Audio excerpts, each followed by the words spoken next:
Good day, Seagull Kayod Marino po ang inyong lingkod. I'm back from a month absence in vlogging because I went to Canada and some part of United States to visit some friends and family and sightseeing.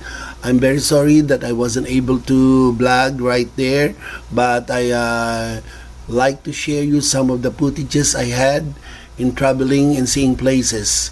As I promised to my students that I'd be vlogging Indian watch keeping, I'll do it the next time. It's been a long time since I wasn't able to upload the vlog, just because that Seagull Kayod Marino had traveled from the Philippines to Edmonton, Canada.